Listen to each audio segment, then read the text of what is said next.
Today, Dr. Craig addresses the problem of evil. Dr. Craig, I am willing to bet that the problem of evil is one of the most asked questions, probably in your career. Certainly, this is a huge obstacle to belief in God for many people. The amount of suffering and pain in the world is so excruciatingly great that it makes it hard to believe in God. It would be, if God exists, why do so many bad things happen? Right. Yeah, that would be one way of putting it, that somehow the existence of an all-loving and all-powerful God is thought to be incompatible with the suffering and pain in the world. So let's define the problem. How has it historically been spelled out? Well, historically, atheists have argued that there's a logical incompatibility between the existence of God and the existence of suffering and evil in the world. If God were all good, He would want to prevent suffering. If He is omnipotent or all-powerful, He could prevent suffering, and since He is all good and all powerful, then He would and could prevent suffering, and so there should be no suffering in the world. And so typically the objection has been that if evil exists, as is obvious, and is affirmed by Christianity, we believe in the existence of evil, sin, then it follows that God does not exist, and indeed that it's logically impossible for God to exist. Is this still a popular argument among philosophers in the field of philosophy? No, it's been universally abandoned. Even atheists recognize that there is no logical incompatibility between God and the suffering and evil in the world. And in that sense, Kevin, in our generation, there has been genuine philosophical progress on this problem, belying those who say that philosophy never makes any progress. In this case, it is clear to show that philosophy has definitely made a progression in handling this difficult question. Who can we credit? Who's done some of the work in this area? Well, some of the recently? Best work, most groundbreaking work, has been done by Alvin Plantinga, who is a professor of philosophy at the University of Notre Dame in Indiana. And his work on the problem of evil has been really groundbreaking and has pushed the question forward another notch. There seem to be two aspects of the problem of evil. There's the philosophical problem of evil. How can God exist and evil exist? But then there's more of an emotional problem of evil, and that is, since evil exists, how do we deal with it? I'm really glad you brought that up, Kevin, because I think that that's absolutely correct, and it's crucial. Because for people who are suffering from some sort of terrible tragedy in their lives, the answer to the intellectual problem may appear dry, uncaring, and arid, of no help at all. I remember, for example, reading when Johnny Erickson had her terrible diving accident and was left paralyzed, that a parade of people came through her hospital room, each offering an explanation as to why God permitted this to enter her life. And as I read the book, I thought, boy, some of these are pretty good. I mean, some of these were pretty philosophically sophisticated accounts. But she said these people took on the appearance of Job's comforters. Yeah. To her, their philosophical explanations were of no help whatsoever. Well, why? Because she was suffering from the emotional problem of evil, not the intellectual problem. On the other hand, the answer or solution to the emotional problem of evil is apt to appear superficial and inadequate to some philosophy student who is contemplating this as an abstract philosophical question. So we need to keep these problems distinct because the solutions to them are quite distinct. And it is the case, I believe, that for most people, at the end of the day, the problem of suffering and evil is not really an intellectual problem. It's really an emotional problem. Really? Wow. Yes.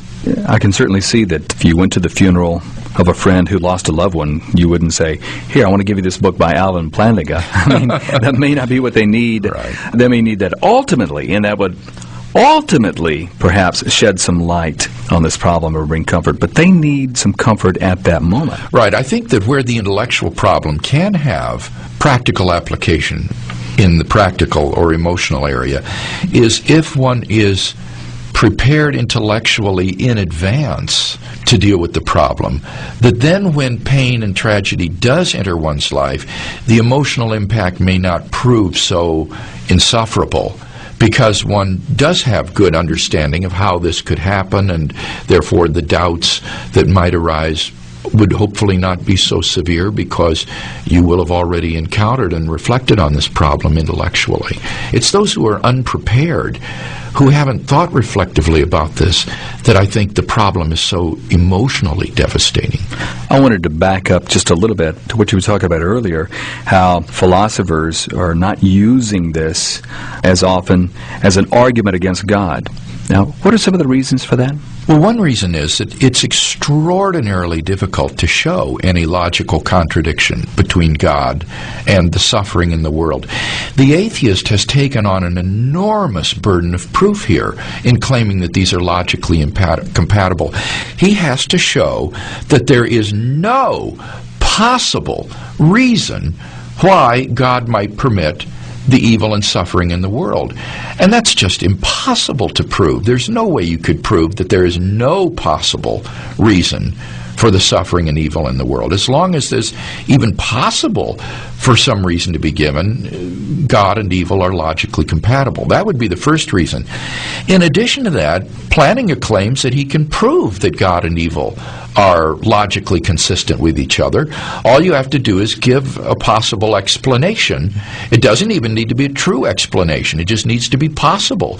So you could say something like this, that the evil in the world is the result of either free will or demonic creatures manipulating forces of nature to produce natural disasters and catastrophes. Now you might say, well, that's ridiculous. Nobody would believe something that improbable. But then you would be confusing the logical problem of evil with a probabilistic problem of evil. As I say, all you have to do is show a possible solution, not a probable or true solution, and that would show that there's no logical incompatibility between God and evil. Now, even though professional philosophers have abandoned this as an argument against God, the lay people, the people on the street, this is still pretty popular. People still tend to ask this question. I suspect that it is, and it's because lay folks aren't schooled in philosophy. They're largely untrained, and so they react to this on a gut level with your emotions. And emotionally, when you see a little child dying of brain cancer, or someone having his legs cut off in an automobile accident, bleeding to death, it's hard to believe in God. It's hard to believe there's a reason why this happens. Yeah. But intellectually, as I say, I think it's impossible to show that God couldn't have a morally adequate reason for permitting that. And indeed, you can show that it is perfectly possible for him to have such. There's something very telling about this whole thing as well, Bill, and that is it assumes a standard of evil, in a sense. How do we know what evil is? Exactly. Many people would point to the terrible moral evils in the world, like terrorism or rape or brutality or child abuse, as examples of terrible evil and suffering in the world. But you see, if there is no God, then who's to say what is right and wrong? In the absence of God, everything becomes relative. We're just animals, and these kinds of things go on in the animal kingdom all the time.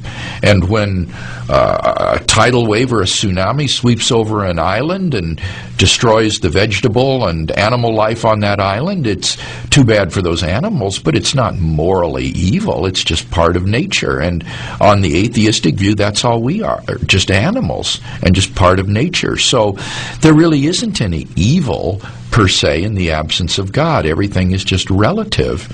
And so if we do think that there really is evil in the world, it follows logically that God exists. Because if objective moral values cannot exist without God, and objective moral values do exist, as is evident from the reality of evil, then it follows logically and inescapably that God exists. Wow, that is powerful. And it's as if the Nazi Holocaust was just evolution in action in the survival of the fittest. You can say, well, that's just survival of the fittest, the Nazis over the Jews. Yeah, it's just the one animal species fighting amongst itself, clawing and scratching for supremacy.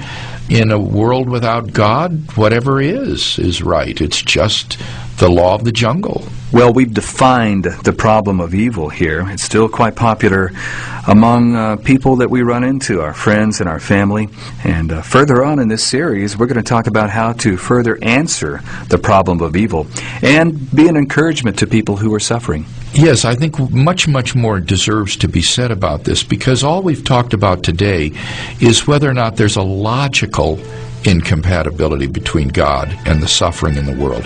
And what many atheists will say today is, all right, look, there's no logical problem here, but nevertheless, given the suffering and evil in the world, it's improbable that God exists. And that question, I think, still deserves to be answered.